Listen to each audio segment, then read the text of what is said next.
जय श्री राधे, जय बद्री विशाल।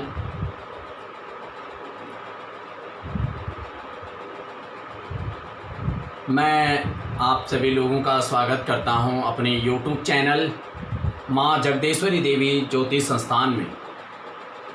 मैं ज्योतिषाचार्य शास्त्री प्रवीण चंद्र सेमवाल। जिन लोगों ने मेरा चैनल अभी तक सब्सक्राइब नहीं करा वो सब्सक्राइब कर दें, बेल आइकन कर दें और अपना कमेंट ज़रूर कर दें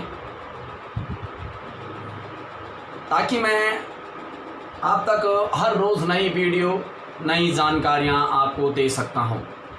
मेरा उद्देश्य केवल YouTube चैनल बनाने का ये नहीं है कि मैं अपनी पब्लिसिटी करूं, बल्कि मेरा उद्देश्य ये है कि मैं सब लोगों को अच्छी जानकारी दे सकूं।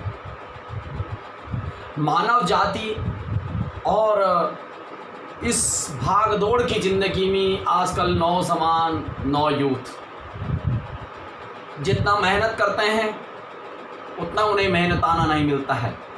प्राइवेट नौकरियों में जिम्मेवारियां ज़्यादा होती हैं, घर की जिम्मेवारियां ज़्यादा होती हैं, लेकिन उनके आय के साधन कम होते हैं। कई केसेस ऐसे भी होते हैं कि लास्ट में गृहस्थी जीवन से लेकर और अन्यत्र जगहें वो हार जाते हैं, अपना अस्तित्व खो बैठते हैं और आत्महत्याएं कर देते हैं। तो मैं लगातार आज मेरी तीसरी वीडियो कालसर्प योग पर। आज मेरा जो सवाल है वो कालसर्प तीसरी वीडियो करकोटक नाम कालसर्प योग है।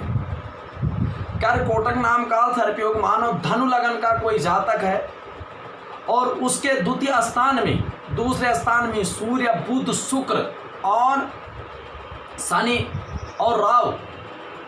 अब देखो, राहु द्वितीय स्थान में है तो अष्टम स्थान में उसका केतु है, चंद्रमा है। वहां जातक चंद्र राशि अष्टम भाव में केतु 7 में होने से किस तरह से रहता है। और वो जबकि गुरु बृहस्पति जो है उसका धनेश स्थान का है, धनेश स्थान में बृहस्पति है, धनेश स्थान में शुक्र है।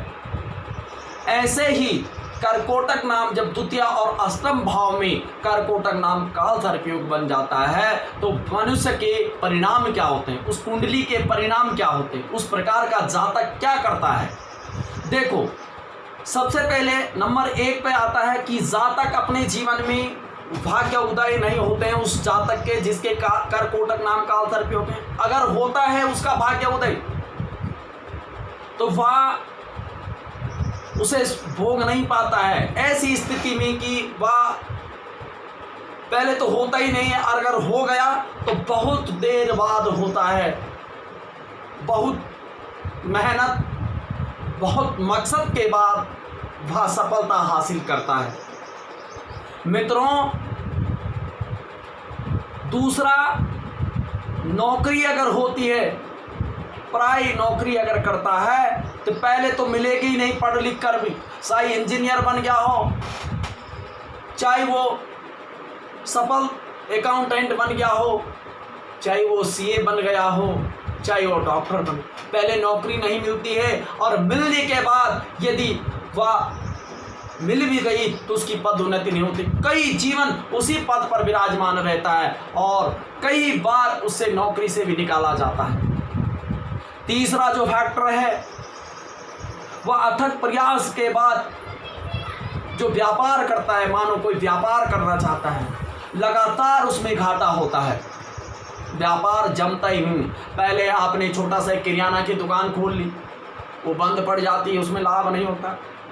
कहीं व्यापार करता है इस तरीके से, लेकिन व्यापार में लगातार घाटा हो जाता है, वादाएं आते हैं और जब घाटा होता है तो उसकी जो जमा पूंजी है वो खत्म हो जाती है और फिर वह पीड़ा झेलता है, वह जीवन भर उस पीड़ा को झेलता रहता है, उस कर्ज से वह ऋण से मुक्त नहीं हो पाता है। चौथा, जहाँ कर भी वह पैतृक संपत्ति का अधिकारी नहीं होता है। अगर होता है पहले तो मिलेगी नहीं, अगर मिलेगी तो वह बार बार उसे दुख देती है या ना के बराबर मिलती है। अब पैतृक संपत्ति मिली तो मान ली बात, तो उसमें झगड़ा चल रहा है, 2 भाइयों का उसमें झगड़ा हो जाएगा, तो आपको उसमें सुकून नहीं मिल पाएगा। अगर मिली है तो ना के बराबर उसका मिलना और ना मिलना एक बराबर हो जाएगा। 5वां, उसकी लंबी असाध्य दुखदा बीमारी उसका साथ नहीं छोड़ती। अगर उसे बीमारी हो गई तो वह लंबी बीमारी पकड़ देता है, गठिया बाई हो जाता है, लकवा हो जाता है, जो उसके जीवन में लगातार बनी रहती है, और बीमारी, अनेक बीमारी और भी साथ में चलती रहती है, ऐसी बीमारी भोगनी पड़ती है। 6ठा क्या है? ऑपरेशन, चीर फाड़, शल्य क्रियाएं।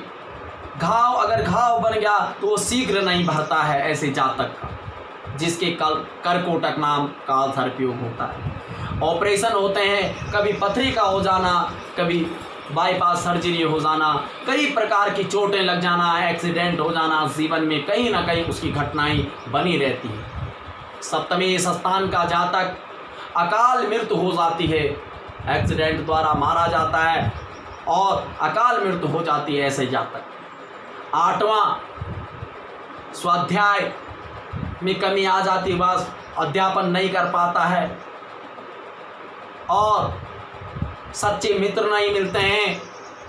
मित्र मिलेंगे तो वो उससे धन लेकर उसे कर्जे में कर देंगे, फिर धन वापस नहीं आएगा, उपार्जन नहीं हो पाएगा, या उसे धोखा दे देंगे।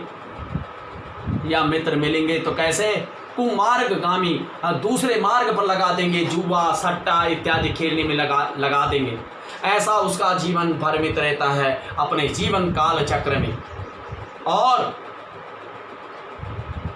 लगातार मेहनत करने पर भी आय के साधन सीमित रहते हैं। दोस्तों, ऐसा नहीं है कि काल सर्पयोग के वाले अच्छे नहीं होते, अच्छे भी होते हैं। कुंडली के अंदर कई प्रकार के योग बनते हैं, जिन योगों को आपको भोगना पड़ता है। आपको लगातार ऐसे योगों को झेलना पड़ता है कि आप दुख और पीड़ा को भी झेलते हैं। लेकिन मित्रों, हर चीज की अगर समस्याएं हैं तो समाधान भी बनाए गए हैं, समस्या है तो समाधान भी बनाए गए हैं। और समस्याओं के साथ आप काल सर्पयोग के साथ यदि आप स्वयं भी महामृत्युंजय करते हैं, मृत्युंजय और महामृत्युंजय में भी फर्क है। मृत्युंजय करते हैं या महामृत्युंजय करते हैं तो आपका आधार कष्ट दूर हो जाता है। अधिक जानकारी के लिए आप मेरे नंबर पर भी संपर्क कर सकते हैं, 9897553397 पर संपर्क करना चाहते। और मैं लगातार आपको 12 प्रकार के काल सर्पयोग होते हैं। आज मेरी 3री वीडियो है, 4थी वीडियो में भी दिखाऊंगा, 5वीं वीडियो और 12 वीडियो लगातार काल सर्पयोग के 12 प्रकार के होते हैं। आज की वीडियो में मैंने इतना ही बताया। आगे जब 12 वीडियो आप देखेंगे तो 12 वीडियो में सारे वीडियो का निचोड़ देकर उसका उपाय भी आपको दूंगा जो आपको अच्छा लगे। 12 प्रकार के काल सर्पयोग। जीवन में कौन नहीं चाहता है कि मैं उन्नति न करूं? सभी लोग चाहते हैं प्राय, लेकिन क्या होता है, वह लगातार मेहनत करते करते वह असफल हो जाता है। असफलता के कारण आपके जीवन में कई हैं।